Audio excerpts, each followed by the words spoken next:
네, 오늘은 주를 따름 흔들림 없이 마지막까지라는 주제로 말씀 나눌까 합니다. 사람들은 뭐든 시작하는 것들은 누구나 다 할 수 있지 않습니까? 시작하는 것에 어려움을 겪지는 않는단 말이죠. 우리가 신년을 시작하면서 새해를 계획하고 이런저런 결심을 하잖아요. 근데 그걸 계속해서 지속하는 건 시작하는 것과 또 다른 문제란 말이죠. 그래서 작심삼일 이렇게 이야기하지 않습니까? 시작은 누구나 할 수 있지만 그걸 지속하는 건 누구나 다 할 수 있는 게 아니라는 걸 확인해 주는 거죠. 특별한 사람만이, 성숙한 사람만이, 그리고 능력 있는 사람만이 지속할 수 있다는 겁니다.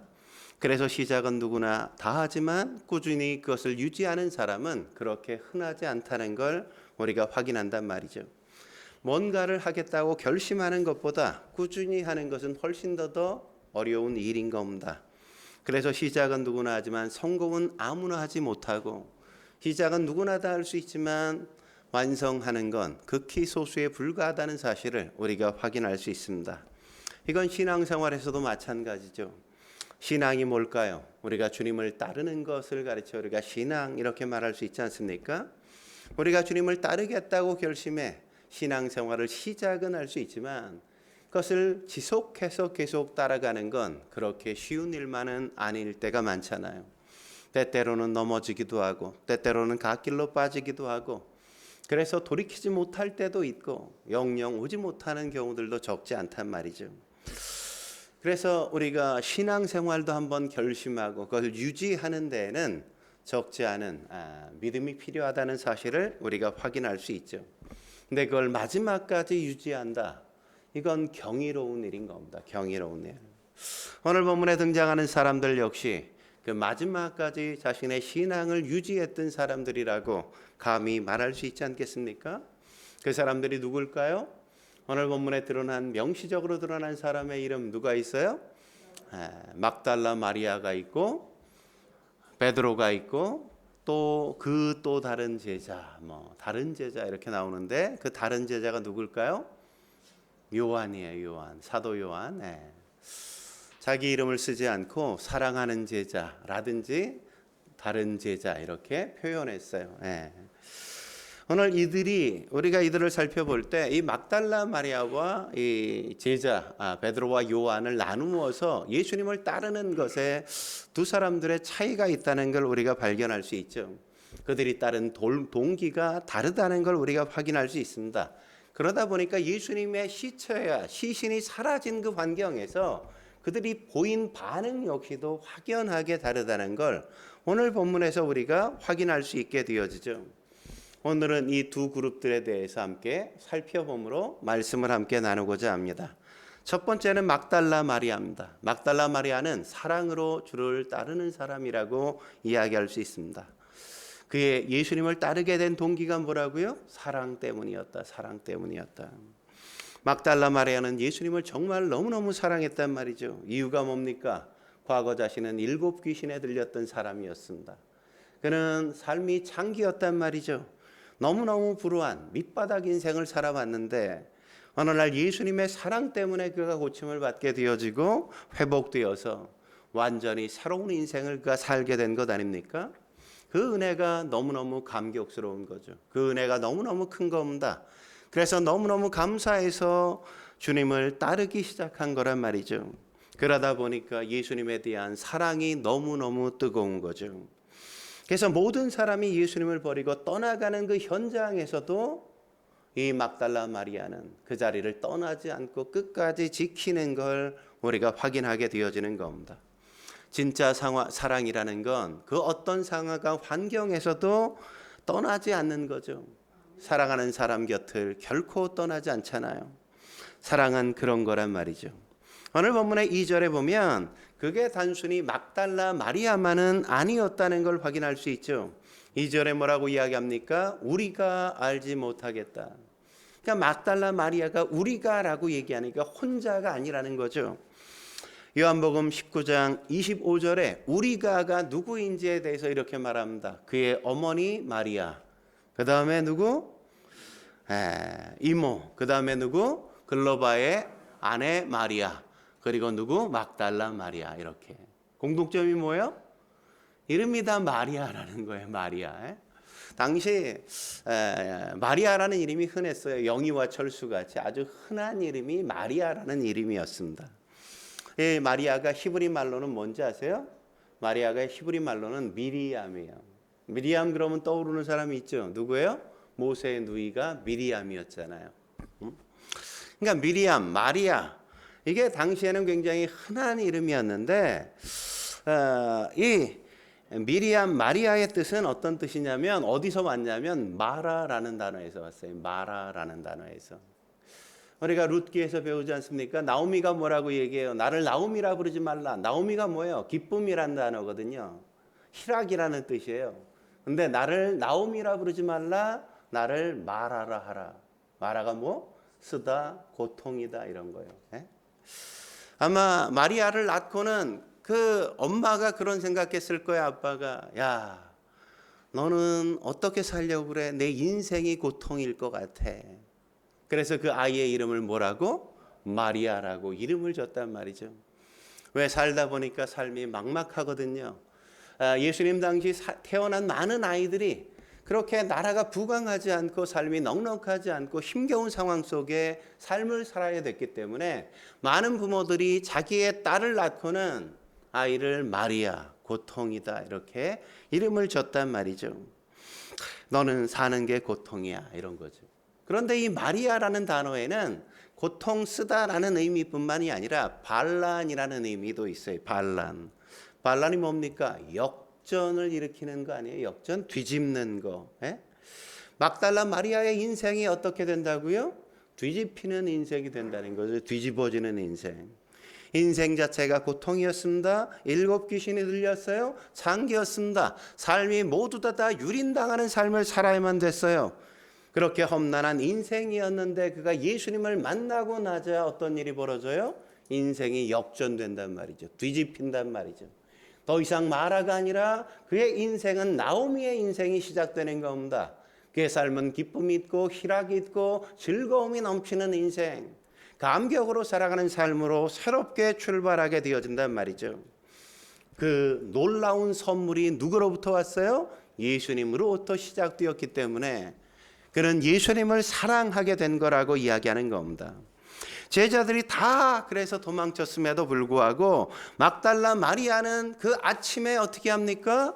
무덤에 찾아가잖아요. 무덤에 여인들과 함께 막달라 마리아가 가봐야 바위로 이렇게 무덤이 막혀 있어서 뭐 들어갈 수도 없어요. 시신을 볼 수 있는 것도 아닙니다. 근데도 불구하고 그냥 간단 말이죠. 왜요? 사랑하기 때문에. 보고 싶잖아요.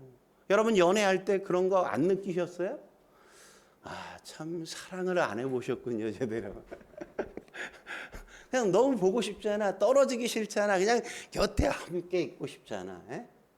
그냥 눈만 뜨면 그 사람 생각이 나고 예수님 생각이 나니까 그냥 그 옆에만 가 있는 것만으로도 그냥 그러고 싶은 마음이 이 막달라 마리아와 여인들의 마음이었단 말이죠. 근데 갔더니 어떤 일이 벌어졌어요? 무덤을 막고 있었던 돌 바위가 이렇게 옮겨졌단 말이죠. 깜짝 놀라서 어떻게 합니까? 제자들에게 달려가서 무덤이 열렸다고, 돌이 옮겨졌다고 전하니까 그때 베드로와 요한이 그걸 듣고 어떻게 해요? 막 달려갔죠. 그죠? 달려가서 보고는 어떻게 해요? 열려졌네? 그리고 그냥 다시 집으로 갔어. 다시 그냥 집으로. 왜 왔는지 모르겠어. 나는 왜 왔는지 이유를 모르겠어. 다시 돌아갈 건데. 아니 왜 왔어? 도대체 돌아갈 거면 왜 왔어? 막달라 마리아는 어떻게 해요? 가지 않고 무덤에 계속 머물러 울잖아요. 왜요? 사랑하기 때문에. 사랑하면 떠나지 않는 거란 말이죠. 계속 곁에 머무르는 거란 말이죠. 그러자 막달라 마리아는 제자들이 누리지 못한 새로운 경험들, 그런 경험들을 그들이 누리잖아요. 새로운 세계를 그들이 만나지 않습니까? 천사들이 예수님의 머리와 발이 있었던 자리에 서 있는 것을 이들이 보게 되어진단 말이죠. 예전에 예수님의 양옆엔 누가 있었어요? 강도들이 있었잖아요. 근데 지금 예수님의 양옆엔 누가 있어요? 두 천사가 있는 거란 말이죠. 여러분, 우리도 마찬가지인 겁니다. 내 곁에 강도가 있는 것처럼 보이지만 그렇지 않단 말이죠. 우리 곁엔 천사들이 있단 말이죠. 천사를 통해 하나님이 우리를 보호해 주시고 지켜주신다는 걸 믿으시기 바랍니다. 천사들이 그래서 묻죠. 뭐라고 묻습니까? 왜 울어? 이렇게 묻잖아요. 왜 울어? 왜 이렇게 묻는 겁니까? 아니, 예수님이 부활하셨는데 왜 울고 있는 거야? 이런 거죠. 예? 그런데 막달라 마리아는 그걸 알아요, 몰라요? 부활했다는 거 모른단 말이야. 모른다고. 그러니까 지금 사실은 울 상황이 아니라 웃어야 될 상황이고, 지금 막 기뻐해야 될 상황이고 노래해야 될 상황인데 그걸 알지 못하니까 그냥 막 울고 있는 거란 말이죠. 예? 그래서 묻는 거죠. 왜 울어? 왜 울어? 예? 우리한테도 똑같이 그러시는 겁니다. 지금은 기뻐할 때지 울 때가 아니잖아, 이거죠. 왜 낙심해? 왜 염려해? 무엇 때문에 두려워해? 내가 너희와 함께하고 있는데, 부활한 내가 너희와 함께하고 있는데 왜 걱정하고 있어? 이런 거 아닙니까? 에? 그러자 막달라 마리아가 뭐라고 얘기합니까? 13절 같이 읽어볼까요? 시작. 사람들이 내 주님을 옮겨다가 어디 두었는지 알지 못함이니이다. 그러니까 왜 울었다고요? 예수님이 없어져서. 근데 지금 예수님이 어디 계세요? 뒤에 있잖아, 뒤에. 예? 예수님을 보고도 그가 동산지기인 줄 알고, 예? 예수님 앞에 묻는 거예요. 예? 뭐라고? 예수님 어디다가 갔어요? 당신이 옮겨갔으면 알려주세요. 저희가 모셔가겠습니다. 이렇게 얘기하잖아요. 예? 바보같이. 예? 그러자 16절에 예수님이 어떻게 하세요? 예수께서 마리아야 하시거늘. 그러니까 무덤에 계속 사랑으로 머물러 있으니까 뭘 경험해? 천사도 보죠. 또 예수님, 부활하신 예수님을 가장 먼저 본 게 누구예요? 이 마리아야, 마리아. 최초의 부활한 주님을 목격한 사람, 그리고 부활하셔서 최초로 이름에 불림을 당한 여인이 누구야? 이 막달라 마리아야. 얼마나 영광스러운 겁니까? 부활하신 예수님께서 가장 먼저 불려졌던 이름 마리아야, 이거예요. 마리아야.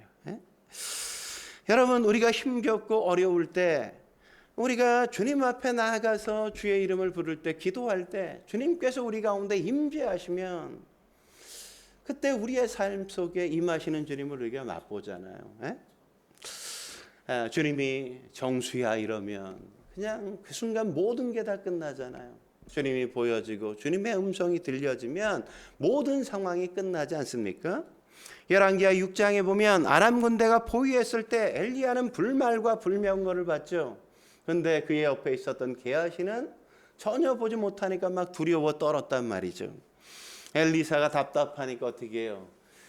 눈을 열어 보게 하소서. 그러니까 기도하자마자 어떤 일이 벌어집니까? 17절에 보면 여호와께서 그 청년의 눈을 여심해 어떻게 됐어요? 그가 보니 불말과 불령거가 산에 가득하여 엘리야를 둘렀더라. 그러니까 하나님이 보게 하시니까 어떤 역사가 있어요? 보여지는 역사가 있다고. 보여지는 역사가. 보고 그분의 음성을 듣고, 그러니까 두려워하지 않죠. 당당할 수 있잖아요. 욥도 마찬가지죠. 하나님을 그동안 봤는지 못 봤는지 모르겠어. 근데 욥기 42장 5절에 뭐라고 고백합니까? 지금까지 내가 주께 대하여 귀로만 들었사오니 근데 이제부터는 뭐예요? 눈으로 주를 배움나이다. 욥이 하나님의 음성을 듣기 시작하자 하나님을 보기 시작하는 역사가 시작되어지니까 그 다음부터 뭐 상황은 끝나잖아요.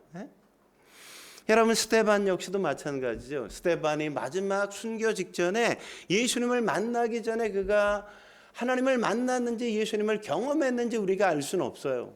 근데 이 순간에는 어떤 일이 벌어집니까? 아마 주님께서 스데반아, 그러니까 그가 눈이 열려서 하늘에 계신 한 예수님을 보게 되어지는 역사가 있잖아요. 7장 56절에 보면 뭐라 그래요? 말하되 하늘이 열리고 인자가 하나님 우편에 서신 것을 보노라 한데, 그가 예수님이 하나님의 우편에 서신 것을 본단 말이죠. 그러니까 예수님이 보여지는 놀라운 역사들, 이런 은혜가 있게 되어지면 모든 것들이 끝나게 되어지는 거 아닙니까? 우리도 그런 경험이 필요하단 말이죠. 우리의 신앙생활을 하면서 가장 필요한 게 뭡니까? 주님의 음성을 듣는 거란 말이죠. 주님의 임재를 경험하는 겁니다. 주님을 보면 더 이상 우리가 흔들리지 않는 굳건한 믿음을 갖게 되어진단 말이죠. 그래서 제자들도 보지 못하는 걸 막달라 마리아가 어떻게 볼 수 있었어요? 마지막까지 떠나지 않고 사랑으로 주님 곁에 머물러 있으니까 그들이 이런 놀라운 영광을 맛보게 된단 말이죠. 근데 여기서 막달라 마리아는 멈추지 않습니다. 18절에 뭐라고 이야기합니까? 막달라 마리아가 가서 제자들에게 내가 주를 보았다고 또 주께서 자기에게 이렇게 말씀하셨다 아니라 제자들에게 가서 부활의 주님을 내가 봤다, 주님이 내게 이렇게 말씀하셨다, 이렇게 증언하고 전도하기 시작하잖아요. 우리가 할 일이 뭡니까? 부활하신 주님을 만났다면, 경험했다면 그분을 막 전할 수밖에 없단 말이죠. 예수님이 부활하셨다는 걸 가장 먼저 알려준 사람, 그걸 경험한 사람 막달라 마리아, 그가 그 영광에 취하여 밖에 나가서 예수님이 부활했다고 막 증거하고 전하고 그 사랑에 감격해서 막 그러는 것 아닙니까?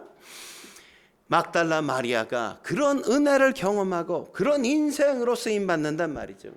그는 쓰고 고통스러운 인생을 살아왔지만 예수님을 만나고 변화되어서 영광스러운 새로운 인생을 그가 살기 시작하는 거죠.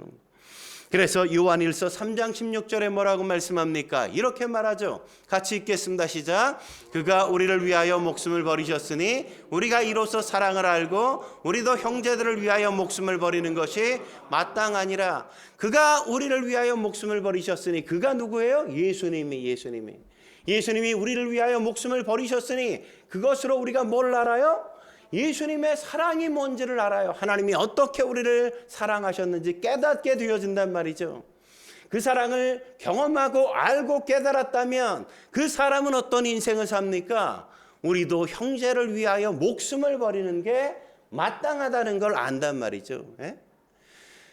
내가 하나님의 사랑을 경험했다면 앞으로 어떻게 해야 돼요? 우리도 그 사랑을 함께 형제에게 더불어, 그분이 우리를 위해서 자기를 내어주셨던 것처럼 우리의 생명, 우리의 삶들을 기꺼이 나누며 사는 게 우리의 사명이라는 걸 알고 그런 사명을 이루기 위하여 삶을 산단 말이죠.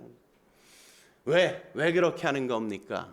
그것 외에는 하나님의 사랑을 보여줄 수 있는 방법이 없기 때문이에요. 하나님도 그래서 그 아들을 우리에게 내어주셔서 당신의 사랑을 확증해 주셨잖아요. 그러므로 세상이 하나님의 사랑을 알려면 어떻게 해야 되는 겁니까? 우리가 우리의 삶을 내놓아야 돼요. 형제들을 위해서, 사람들을 위해서 기꺼이 손해보고 기꺼이 우리 것을 나눠주고 그들과 함께 할 수 있을 때 비로소 세상은 우리가 우리의 목숨을 내어주는 것을 통해서 세상은 하나님의 사랑을 경험하게 된단 말이죠. 그게 어떤 거라고요? 마땅한 거라고요. 당연한 일이라고요. 내가 왜 그래야 돼가 아니라 당연히 그래야지, 당연히. 그렇게 살아야 되는 겁니다. 두 번째, 예수님의 제자들, 그들은 믿음으로 주를 따른 사람들이란 말이죠. 믿음으로 주님을 따랐던 사람들. 성경에 보면 얼마나 많은 기적들이 나옵니까? 그 가운데 제일 근본적인 기적이 두 가지가 나오죠. 구약의 하나, 신약의 하나. 구약의 기적은 뭡니까? 창조죠, 창조. 그러니까 뭐가 있어야 돼요? 창조를 믿는 믿음이 있어야 돼요. 또 하나는 신약의 기적 뭐예요? 부활이란 말이죠. 가장 근본적인 기적. 구약은 창조, 신약은 부활이라는 이 두 가지의 기적을 우리가 믿어야 되는 겁니다. 믿어야. 근데 어떤 사람들은 그래요. 난 딴 건 다 믿겠는데 나는 창조와 부활은 믿을 수가 없어. 그건 기독교인이 아니죠, 기독교인이. 아니, 그걸 안 믿고 어떻게 기독교인이 될 수 있습니까? 기독교인이 어떻게 창조를 믿지 않아요? 기독교인이 어떻게 부활을 믿지 않을 수 있습니까? 그건 기독교인이 아니란 말이죠. 진화론을 받아들여? 아니 그러면 그건 기독교인이 아니죠. 예? 하나님이 창조하셨다는데 어떻게 진화론을 우리가 인정할 수 있어요? 예? 부활을 믿어야 진정한 기독교인이죠. 그러니까 우리가 최소한 창조를 믿고 부활을 믿는 게 바로 믿음의 기초인 겁니다. 기초. 기적은 자연의 반대 아닙니까? 이해 납득 공감할 수 있는 게 바로 자연세계란 말이죠. 자연세계. 기적은 그게 아닌 하나님의 세계예요. 영적인 세계인 겁니다. 하나님이 하신다고 하셨으니까 그게 이루어졌다고 우리가 받아들인단 말이죠. 하나님이 창조하셨어. 그래, 하나님이 창조하셨지. 예수님이 부활하셨어. 그럼 예수님이 부활하신 거지. 그걸 믿는 게 바로 믿음이란 말이죠. 이게 굉장히 중요한 거예요. 저는 오늘 본문에 막달라 마리아가 제자들보다 믿음이 조금 더 낫다 이렇게 말씀하는 것처럼 보여져요. 막달라 마리아의 믿음이 더 나은 것 같아. 영성이 막달라 마리아가 더 좋은 것 같아. 그렇게 말하는 것처럼 보이지 않습니까? 뭐로? 막달라 마리아는 무덤을 지키고 있는데 이것들은 그냥 그냥 어떻게 됐건 말건 집으로 돌아가잖아요. 그죠? 그리고 베드로와 요한 이 두 사람 중에 누가 더 믿음이 좋은 것처럼 보일까요? 하율아, 누가 더 믿음이 좋은 것 같아? 베드로가 좋아, 요한이 좋아? 찍어 그냥. 베드로. 우리 재훈 형제는 누가 더 믿음이 좋은 것 같아? 베드로. 묻어가자 이거야? 네. 아니 보면 우리가 막달라 마리아 가서 얘기했잖아요. 예수님의 시신이 사라졌어요. 무덤이 열렸어요. 근데 두 사람이 막 뛰어갑니다. 좀 더 젊은 게 요한이었어요. 달리기를 잘했어. 좀 몸이 가벼웠나 봐. 그냥 도착을 했는데 어떻게 해요? 무덤에 들어가지는 못하고 그 앞에서 서성인단 말이죠. 근데 좀 나이가 먹은 베드로는 좀 늦게 도착은 했지만 도착하자 멈추지 않고 그냥 무덤 안까지 직진해 버리잖아. 직진. 그러니까 요한은 무덤 앞에 가서 두려우니까 들어가질 못하고 서성이는데 베드로는 어떻게? 그냥 달려 들어간단 말이죠. 달려 들어가. 그러니까 먼저 된 자가 나중되고 나중된 자가 먼저 되는 역사가 있죠. 그죠? 먼저 도착한 게 중요한 게 아니라 뭐예요? 끝까지 들어가서 확인할 줄 아는 게 중요하단 말이죠.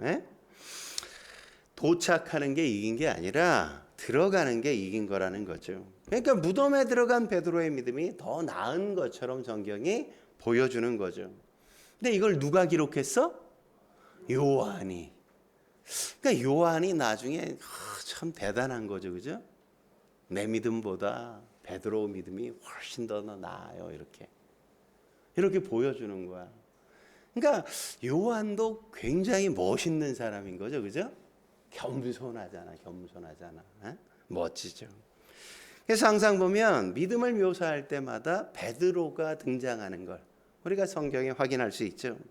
우리도 마찬가지예요. 아는 것, 지식 이런 것도 중요하지만 그것보다 훨씬 더 중요한 게 순종하는 거예요. 베드로는 어설픈 게 너무너무 많지만 늘 그냥 행동으로 앞서가잖아요. 구약의 유다 지파가 늘 그러지 않습니까? 뭔 일 있으면 맨 앞장서는 게 유다 지파였잖아요. 선봉에 선단 말이죠. 퍼스트 펭귄 누구야? 유다 지파 구약엔. 신약엔 누구? 베드로가 그런 사람. 늘 먼저 나서 예수님이 말씀하시면 그냥 가는 거야. 직진하는 거야. 그게 베드로란 말이죠. 좀 늦게 가도 주춤하지 않아요. 그냥 쑥 들어가 버린단 말이죠. 먼저 해버려. 그래서 수제자가 된 거 아니에요? 그래서 여러분도 그런 사람이 돼야 돼요. 그냥 머뭇머뭇거리고 아는 체하고 다 아는 것 같은데 행동은 하지 않아. 그러면 안 된다고. 그냥 말씀하시면 행동하는 거야.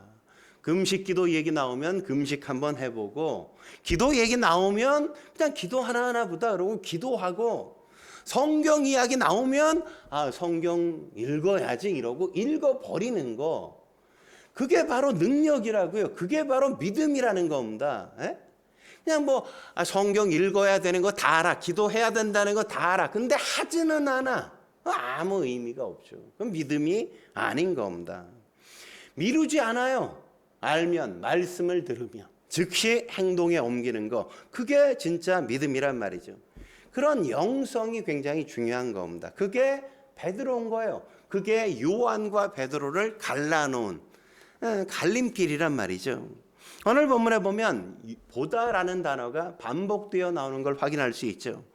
헬라어 단어에는 이 보다라고 번역된 단어가 다른 단어로 쓰여진 걸 우리가 확인할 수 있는데, 이걸 가르쳐 신학자들은 믿음의 1단계, 2단계, 3단계 이렇게 표현했어요. 믿음의 1단계, 2단계, 3단계. 믿음의 1단계 5절이죠. 5절.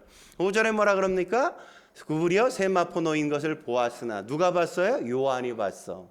근데 밖에서 봤어. 그러니까 이제 봤는데 자세히 보지 못했어. 에? 보이니까 그냥 봤어.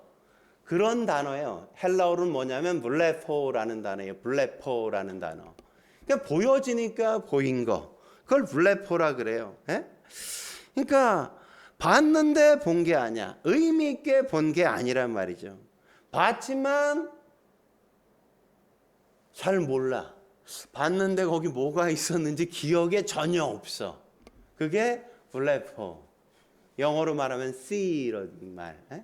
그냥 보여줘서 그냥 본 거. 에? 그게 믿음의 1단계란 말이죠. 믿음의 두 번째 단계는 6절이죠. 6절. 6절 뭐라고 얘기합니까? 시몬 베드로는 따라봐서 무덤에 들어가 보니. 그러니까 무덤에 들어가 봤어. 근데 봤는데 블레포로 본 게 아니라 다르게 봤다고. 네오레우로 봤다고. 네오레우라고. 에? 네오레우. 에? 이 네오레우라는 헬라어에서 나온 영어 단어가 뭐냐면 띠오리라는 단어예요. 띠오리라는 단어. 띠오리, 이론이라는 단어가 여기서 나온 겁니다. 그러니까 어떻게 봤다는 거예요? 내가 이론을 세울 정도로 자세히 관찰해서 봤다 이런 거예요. 띠오레우가 바로 그런 의미인 겁니다. 자세히 유심하게 관찰해서 살펴봤다 이거죠. 그러니까 놀랬잖아요. 들어가서 보니까 어때요? 아니 세마포로 막 쌌어. 미이라 여러분 막 붕대로 칭칭 감잖아요. 시체를 그때 거기는 다 그렇게 감고 나서 유향이나 모리약을 막 붓는다고. 그러면 석고처럼 딱딱하게 굳어버려. 그러면 굳어버렸는데 딱 들어가 보니까 세마포가 이렇게 누에고치처럼 있는 거야. 근데 시체는 없어졌어. 아니 시체가 나오려면 어떻게 해야 돼? 이걸 뭐 깨든지 이걸 뭐 풀든지 어떻게 해야 이게 시체가 나오는 게 정상이잖아.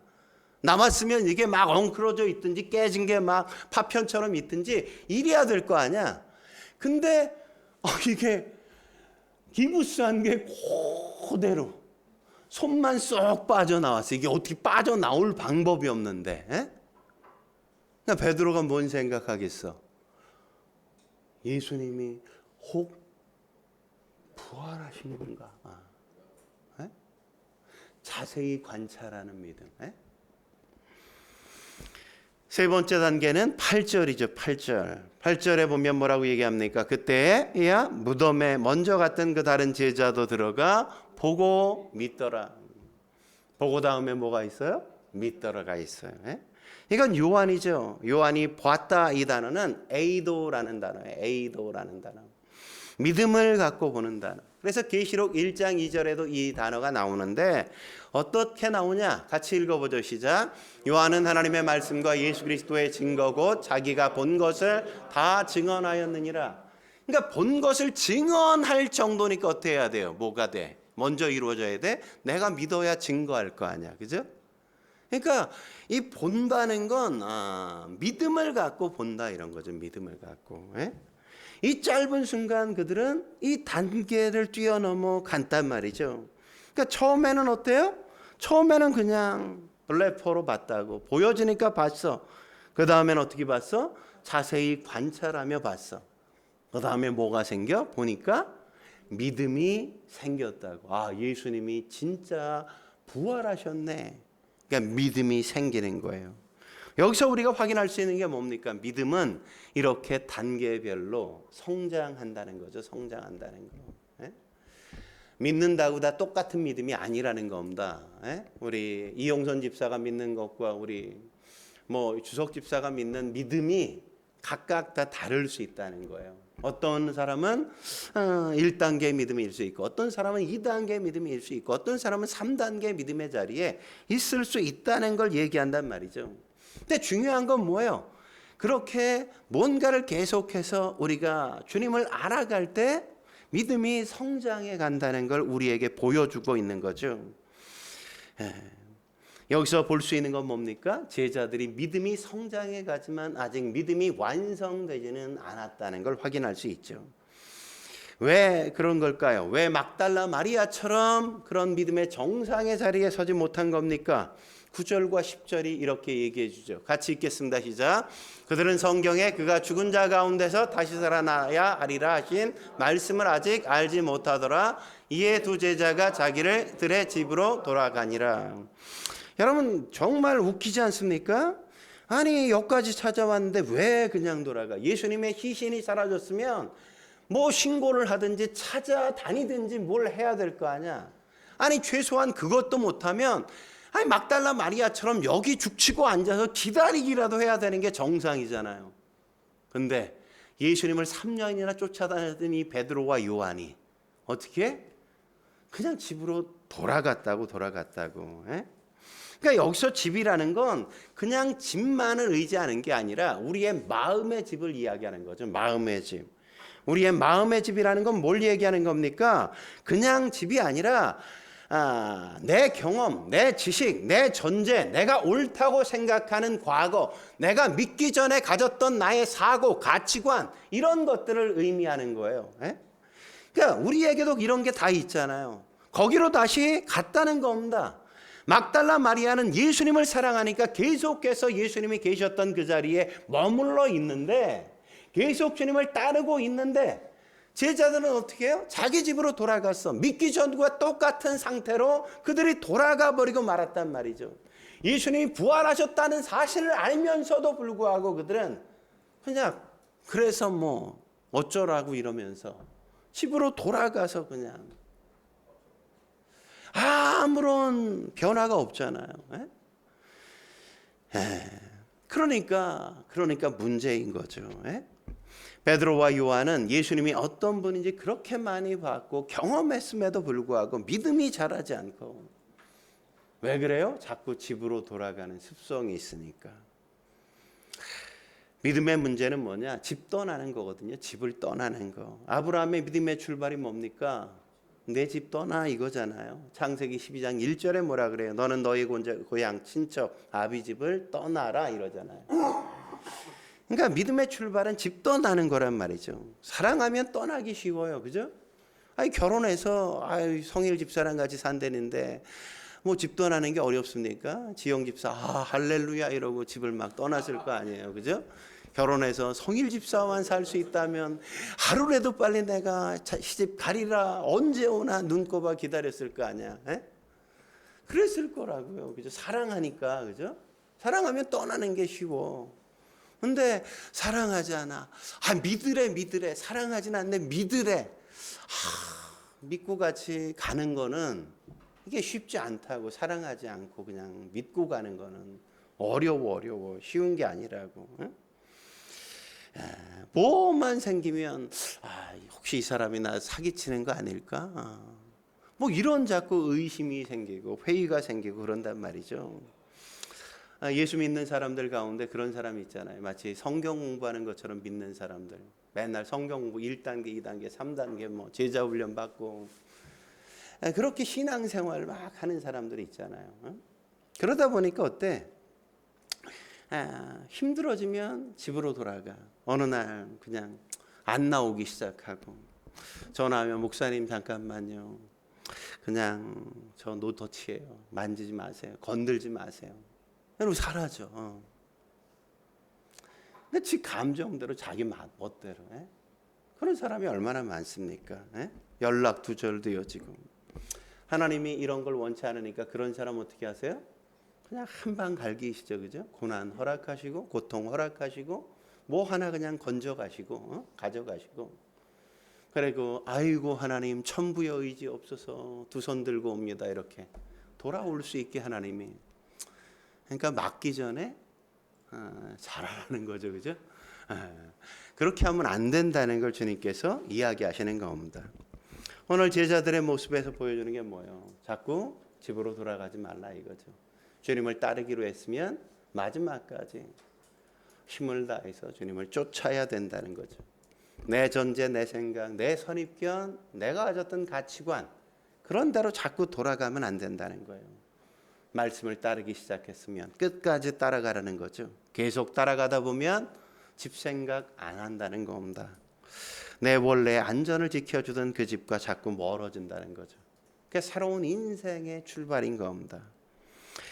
갈대아우르를 떠나고 그래야 젖과 꿀이 흐르는 가나안 땅을 만나게 되는 겁니다.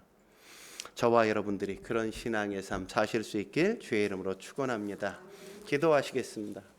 거룩하신 하나님 아버지, 오늘도 주님 앞에 나와 엎드려 예배케 하시니 감사합니다. 우리가 어떻게 주님을 따라야 할지 오늘 말씀을 통해 깨우쳐 주시니 감사합니다. 흔들림 없이 마지막까지 한결같이 주를 묵묵히 따라가는 저희가 될 수 있게 주여 도와 주옵소서. 자꾸만 뒤를 돌아보지 않게 하시옵소서. 소돔과 고모라가 멸망할 때 그렇게 뒤를 돌아봐 소금 기둥이 됐던 그 여인을 우리가 늘 기억하게 하사 결코 뒤로 돌이키지 않는 저희가 되게 해 주옵소서. 하나님의 은혜를 사모하게 하시고 하나님이 허락하신 새 땅에 대한 기대와 소망으로 약속의 땅을 향하여 나아가는 저희가 되게 해 주옵소서. 예수님의 이름으로 감사하며 기도드립니다. 아멘.